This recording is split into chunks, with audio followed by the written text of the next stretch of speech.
जय भीम साथियों, जैसा कि आप सभी को पता है या नहीं भी पता हो तो मैं बता देता हूँ कि आज हम लोग पहुँचे हैं नोएडा, जो मैं इसको बहुजन समाज की विरासत कह सकता हूँ, धरोहर कह सकता हूँ, जिसको हमारी आई सरकार में, माननीय बहन जी की आई सरकार में इसको बनाया गया, इसका निर्माण किया गया, जो वाकई में बेहद भव्य है। और आज के समय में हमारे नौजवान साथियों को अपने परिवार को लेकर इस ऐतिहासिक स्थल, इस ऐतिहासिक धरोहर आना चाहिए।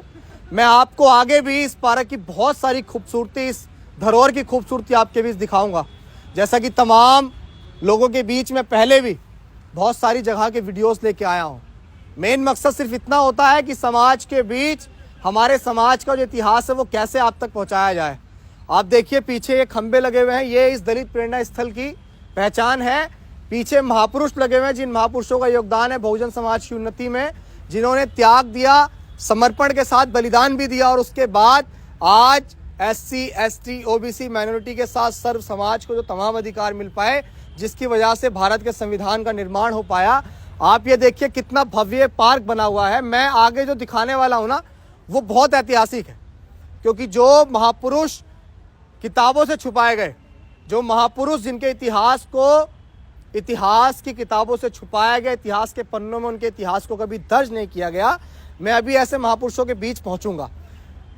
मैं चाहूंगा कि आप आगे आ जाएं, जल्दी जल्दी मैं आपको दिखाऊंगा वो तमाम महापुरुष यहाँ हैं, जिन महापुरुषों का योगदान है। मैं प्रयास करूंगा कि अगर मैं सभी महापुरुषों के बारे में आपको बता पाऊँ तो, क्योंकि मैं भी अभी सीख ही रहा हूँ, पूरे मूवमेंट की जानकारी नहीं है। मैं नहीं कहूँगा कि मैं परिपक्व हूँ, लेकिन हाँ, कुछ हद तक जितने भी महापुरुष यहाँ लगे हुए हैं सबके बारे में आपको बताने का प्रयास करूंगा। मैं चाहूँगा कि आप तमाम लोग अपने परिवार के साथ यहाँ आएँ और अपने परिवार को ऐतिहासिक स्थल, ऐतिहासिक धरोहर अपने छोटे छोटे बच्चों को दिखाएं, क्योंकि मिट्टी को आप जिस रूप में ढालने का प्रयास करेंगे, वो मिट्टी उसी रूप में ढल के जिस रूप में आप उसे बनाना चाहते हैं वो बन जाती है। जब तक आप अपने बच्चों को अपने पुरखों का इतिहास नहीं बताएंगे, अपने पुरखों का इतिहास नहीं दिखाएंगे, वो नहीं समझ पाएगा कि हमारा इतिहास क्या है।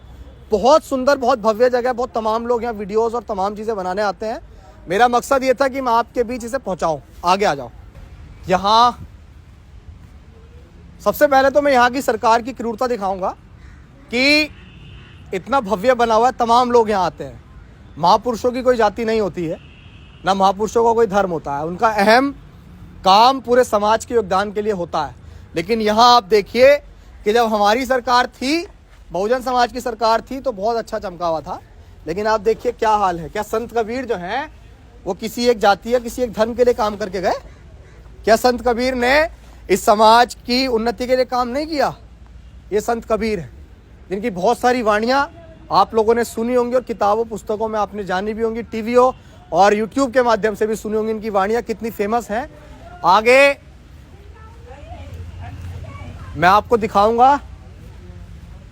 ये हैं तथागत बुद्ध। तथागत बुद्ध जिन्होंने इस देश में प्रेम, प्यार, भाईचारे और एकता और स्वतंत्रता और बंधुता को सुनिश्चित करने वाला धम्म बनाया, जिस धम्म को हमारे रहबर, हमारे मसीहा बाबा साहेब अम्बेडकर ने भी बाद में चुना। आप देखिए यहाँ कोई पोस्टर बैनर नहीं है, और जहाँ सफाई का भी कोई ऐसे पुख्ता इंतजामात नहीं है जो सरकार कर रही हो। मैं चाहूँगा आप ठीक तरीके से दिखाएं। आगे और भी महापुरुष ऐसे ही मैं आपको दिखाऊंगा। बहुत सारे लोग इन महापुरुष को नहीं जानते होंगे, लेकिन मैं बताऊंगा। आप बहुत सारे लोग जो है राष्ट्रपिता के नाम से किस शख्स को जानते हैं, लेकिन असल मायने में राष्ट्रपिता की भूमिका किसको जाती है? वो ये शख्स है जिनका नाम है ज्योतिराव फूले, जिन्होंने इस देश में शिक्षा के लिए काम किया, जिनकी धर्मपत्नी सावित्रीबाई फूले थी। इन्होंने सावित्रीबाई फूले को पढ़ा के देश की प्रथम महिला शिक्षिका बनाया। और इनके साथ ही सन 1848 में महाराष्ट्र के पुणे में इस देश में अछूतों और महिलाओं के लिए प्रथम विद्यालय खोला है। ये योगदान इस महापुरुष का है। तो अगर हम लोग आज शिक्षा के क्षेत्र में आगे बढ़ पाए तो वो देन, वो संघर्ष ज्योतिबा फूले का था। जब सावित्रीबाई फूले पढ़ाने जाया करती थी, इनकी पत्नी, जो इनका आगे फोटो आएगा, जब वो पढ़ाने जाया करती थी तो लोग उन पर पत्थर मारते थे, गोबर फेंकते थे और कहते थे कि आपने इस क्रूरता को करने का काम क्यों किया, कि जिस समाज में महिलाओं को पशुओं से बदतर माना जाता, तुम उन्हें शिक्षित करने का काम कर रहे हो। ये बदलाव इन्होंने किए। क्या शिक्षा से ज़्यादा बदलाव कुछ हो सकता है? अगर परिवार में आर्थिक सशक्तता कोई लेके आती है तो वो शिक्षा होती है। परिवार को अगर कोई आगे बढ़ाती है तो वो शिक्षा होती है।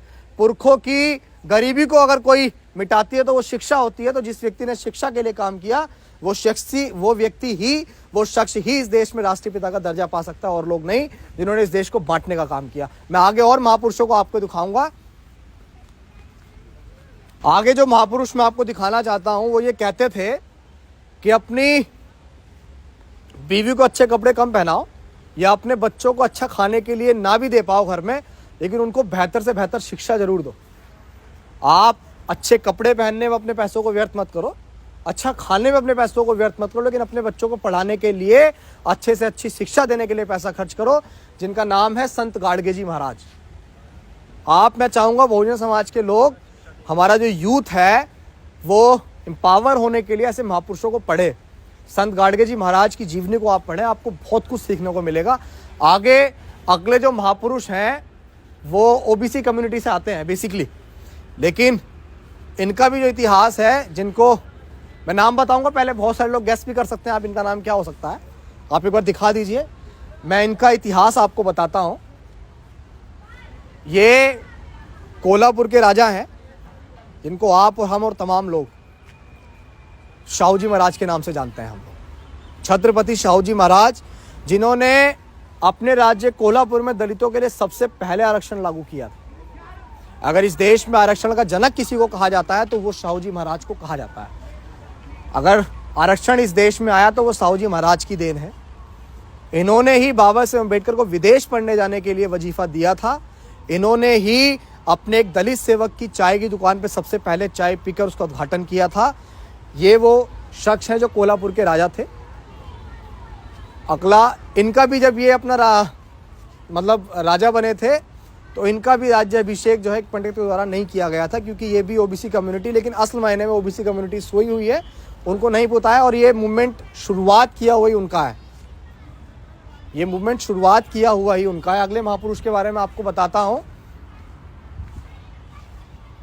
जल जंगल जमीन से जितने भी जुड़े हुए लोग हैं, जो लोग धरती आबा बिरसा मुंडा, जिन्होंने इंसान होने के बाद ऐसे कर्म किए कि आज उन्हें भगवान बिरसा मुंडा के रूप में जाना जाता है, जिन्होंने जल जंगल जमीन के लिए आजीवन संघर्ष किया, जिन्होंने आदिवासियों के लिए आजीवन संघर्ष किया, जिन्होंने इस देश में होने वाली कुरीतियों के लिए आजीवन संघर्ष किया, आज हम आप तमाम लोग इनको धरती आबा बिरसा मुंडा के नाम से जानते हैं।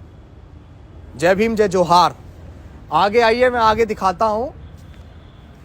आगे वो महिला जिसने बहुत संघर्ष करके मान्यवर काशीराम साहब के साथ साइकिल से यात्रा करके उत्तर प्रदेश की 4 बार मुख्यमंत्री बनी, और एक ऐसे समाज से आके कि जिस समाज को कभी कोई पूछता भी नहीं था, जिनको कभी पढ़ने का अधिकार भी नहीं था, जिनको कभी अच्छा पानी पीने का अधिकार भी नहीं था, उस समाज से आने वाली महिला उत्तर प्रदेश भारत के सबसे बड़े सूबे की 4 बार मुख्यमंत्री बनी, जिन्होंने नोएडा के अंदर और लखनऊ के अंदर ऐसे पार्क को बना के ऐतिहासिक धरोहर, ऐतिहासिक विरासत बनाई।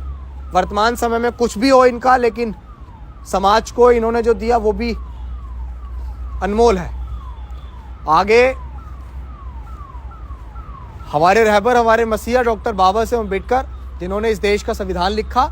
इस देश के संविधान में उन्होंने अछूतों और महिलाओं, खासकर महिलाओं के लिए, क्योंकि हिंदू कोड बिल जब तक बाबा साहेब अम्बेडकर नहीं लेके आए थे, जिसकी वजह से बाबा साहेब अम्बेडकर ने अपने कानून मंत्री के पद से इस्तीफा दिया था, इसीलिए क्योंकि महिलाओं को स्कूल में शिक्षित होने का अधिकार नहीं थे, महिलाओं को घरों में बच्चों को पालने का अधिकार था, चौका बर्तन करने का अधिकार था, लेकिन महिलाओं को कभी शिक्षा के क्षेत्र में जाने का अधिकार नहीं था।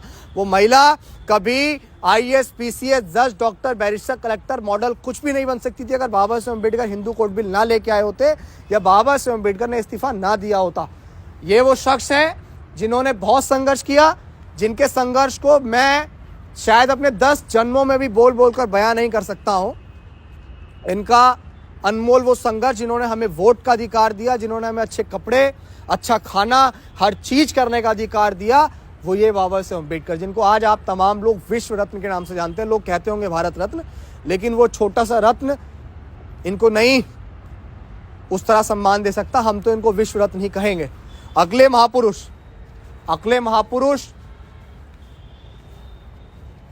बाबा साहेब अम्बेडकर ने वोट का अधिकार दिया, लेकिन उस वोट की ताकत, उस वोट से कैसे राजा बना जाता है, उस वोट की ताकत हमें माननीय काशीराम साहब ने बताई। जिनका जन्म पंजाब में हुआ, जिन्होंने उत्तर प्रदेश के अंदर 4 बार सरकार बनाई, DS4, बामसेफ और तमाम संगठन बनाए, और बनाने के बाद बहुजन समाज में साइकिल से घूम घूम कर फटी हुई बलियान से, एक किस्सा मुझे यहाँ याद आता है कि माननीय काशीराम साहब के जहाँ रहते थे उसके बाहर एक फटी हुई बलियान टंगी हुई थी। तो उनके जो एक कार्यकर्ता थे वो पहुंचे और उन्होंने एकदम वो बलियान उठाई और वो फेंकने लगे। बोले किसकी बलियान यहाँ साहब के घर के बाहर ऐसे टांग दी गई है? तो उन्होंने बोला, एकदम काशीराम साहब आए कि इस बलियान को मत फेंको, ये बलियान मेरा है। और इतना सुनकर ही वो व्यक्ति रोने लग गया कि साहब ऐसा क्यों कि आप फटी हुई बलियान पहन रहे हैं? तो साहब ने कहा कि मेरे अच्छे बलियान से ज़्यादा वो पैसा समाज में लगना चाहिए ताकि समाज आने वाले समय में सामाजिक रूप से और राजनीतिक रूप से मजबूत हो पाए। ये वो शख्स हैं माननीय काशीराम साहब, जिन्होंने 5 प्रतिज्ञा ली कि मैं अपने घर कभी नहीं जाऊंगा, मेरा समाज ही मेरा परिवार है। जिन्होंने कहा मैं कभी कोई धन संपत्ति नहीं रखूंगा, मैं किसी के खुशी के प्रोग्राम में नहीं जाऊंगा, मैं किसी के गमी के कोई प्रोग्राम में नहीं जाऊंगा, और आने वाले समय मेरा समाज ही मेरा घर है। अगले महापुरुष जिन्होंने ये कहा कि ऐसा चाहूं राज में जहां मिले सबन को अन्न और छोट बड़े सब सम बसे, रैदास रहे प्रसन्न, ये हैं संत रविदास, जिन्होंने भी सामाजिक कुरीतियों के लिए काम किया। ये वाणियां आपने बहुत सारी जगह सुनी होंगी कि ऐसा चाहूं राज में जहां मिले सबन को अन्न और छोट बड़े सब सम बसे, रविदास रहे प्रसन्न। इसका मतलब ये है कि मैं एक ऐसा राज चाहता हूं, यानी कि ऐसा शासन चाहता हूं जिसमें छोटे या नीचे कोई भी ऐसी क्रूरता ना हो, कोई जातिगत भेदभाव ना हो, सब लोग एक समान रहें, एक साथ रहें, और वहां पे सभी लोगों को अन्न नसीब होना चाहिए। जब भी रविदास प्रसन्न होगा, वो खुश होगा। मैं इस पार्क की ऐसी तमाम चीज़ें आपको दिखाने आया। ये बहुत ऐतिहासिक है। बस 2 मिनट में यहाँ इतना बोलूँगा कि आप तमाम लोगों को इस पार्क को देखने आना चाहिए, अपने परिवार के साथ इस पार्क को देखने आना चाहिए। बहुत बड़ा है, मैं आपको सिर्फ इसका इतना छोटा सा हिस्सा आपको दिखा रहा हूँ, लेकिन इन महापुरुषों ने बहुत संघर्ष किया आपके लिए। आप इनके भविष्य को, इनका भविष्य आप हैं, और आप अपने आप को खराब ना करें।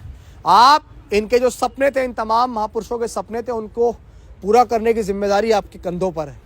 अकेला अभिषेक जाटव या अकेला और कोई व्यक्ति कितना काम कर सकता है? जब तक आप तमाम लोगों का सहयोग नहीं हो, तब तक कुछ नहीं होगा। हम लोग सामाजिक समरसता देश में लाना चाहते हैं, हम लोग सामाजिक एकजुटता इस देश में लाना चाहते हैं।